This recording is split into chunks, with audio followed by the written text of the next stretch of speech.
Hammaga assalomu alaykum o'quvchilar. Xo'p, qarang, Mavro saytda ro'yxatdan o'tishni o'rgataman. Birinchi bo'lib ro'yxatdan o'tganlar avtorizatsiya bosadi, ro'yxatdan o'tmaganlar esa ro'yxatdan o'tish tugmasini bosadi. Bu joyda ro'yxatdan o'tish tugmasini bosganimizdan keyin birinchisiga elektron pochtaga bosamizda, elektron pochtamizni yozamiz. Xo'p. Parol degan joyga esa o'zarz parollaringiz, ya'ni o'zarz eslaringizda qoladigan parolni yozinglar. Chunki bu parol orqali har doim kirasizlar. Bu joyda masalan men parol qo'ydim va parollarni yozgandan keyin bu joyda ro'yxatdan o'tish tugmasini bosamiz. Parol saqlansinmi degan joyga saqlashni bosinglar, keyingi safar avtomatik ravishda kirib ketish uchun. Xo'p, bu sarmoyali sayt, eslatib o'taman. Mana bu joyda o'quvchiga ko'rsatib qo'ygan o'zi 1 mavro narxi 0.99 rubl, ya'ni 1 rubl emas. Pashta 1 rubli, 0.1 rubl emas. Masalan, eng kami pul kiritmoqchi bo'lsangiz agar eng kami 500 rubldan boshlanadi. Sotib olish tugmasini bossangiz agar bu joyda mana o'zi ko'rsatib qo'ygan minimalka 500 rubl degan. 1 mavro narxi esa bularning hisob-kitobi bo'yicha 0.98 hisoblagan. Xo'p, sarmoya kiritgandan keyin o'quvchilar bu joyda kirgizgan pullar turadi. Mana bu joyda ko'paygan, ya'ni pullar turadi. Mana bu joyda ko'payib boraveradi. Xo'p, pastda mana investitsiya, ya'ni bu daromaddan kalkulyatori, ya'ni mavroni kalkulyatori. Masalan, 500 rubl kirgizsangiz agar mana 1 kunda shuncha degan, 10 kunda 1000 rubl degan, 1 oyda esa 2000 rubl degan. Xo'p, bu joyda agar sizlar 500 rubl bo'ladigan bo'lsa, 1000 rubl kirgizsalar agar mana 1 kunda 1100, 10 kunda 2000, 1 oyda 4000 rubl. O'quvchilar boshida aytganimdek, 1 mavro narxi 0.99 bo'ladi. Ya'ni sizlar kirgizgan summalaringizdan keyin chiqaradigan summalaringiz aynan bu pastda aytilgandaqa mana bu joyda masalan 1 kunda 1100 rublmi yoki bo'lmasa 10 kunda 2000 rubl bo'ladigan bo'lsa, aynan shu summani chiqarasizlar degani emas. Xo'p, bu joyda 500 rubl evasida 30 kunlik obunani sotib oling degan joyni bosamiz. Bosganlaringizdan keyin sizlarga podpisatsiya успешно deydi. Ya'ni agar 500 rubllik sotib olsangiz agar anav bo'ladi. Ya'ni bonus beriladi. Tepada e'tibor bergan bo'lsangiz, boya 999 turgan edi, endi 499 bo'ldi. Ya'ni boyagi 500 rubldan ketdi. Xo'p, o'quvchilar eslatib o'taman.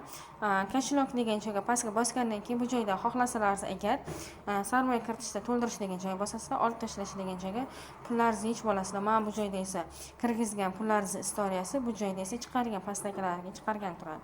Xo'p, referal bo'limiga o'tamiz. Odam taklif qilsangiz bo'ladi. Odam taklif qilish uchun mana silkani nusxani do'stlaringizga yuborasizlar.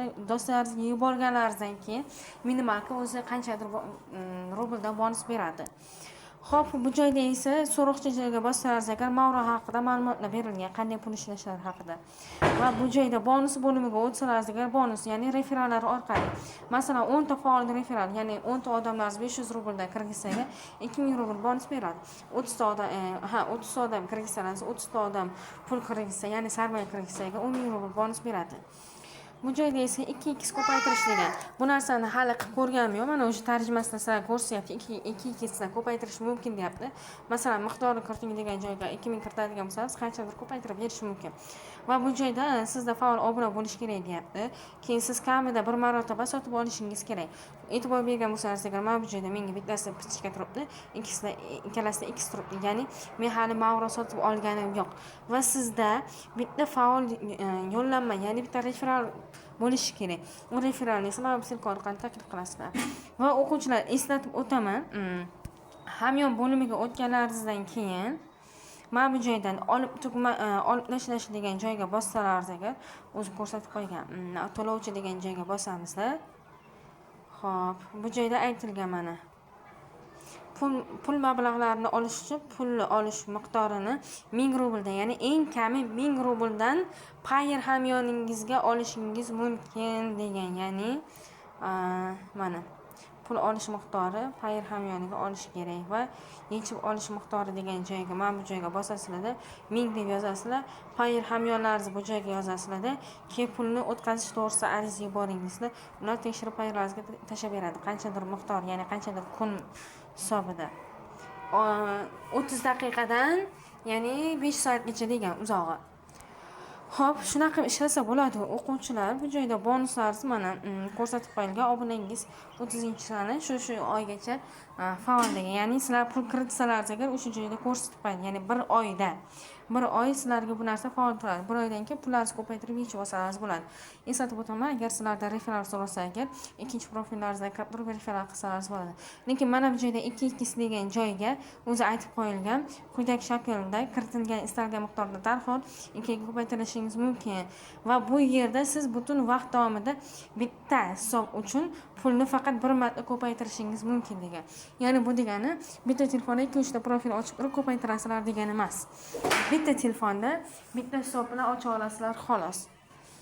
Xo'p, yana bu joyda yana qanaqa bonuslar bor? O'sha hammasini ma'lumotini berib chiqdim. O'quvchilar tushunmagan savollaringiz bo'lsa agar bemalol so'rashingiz mumkin.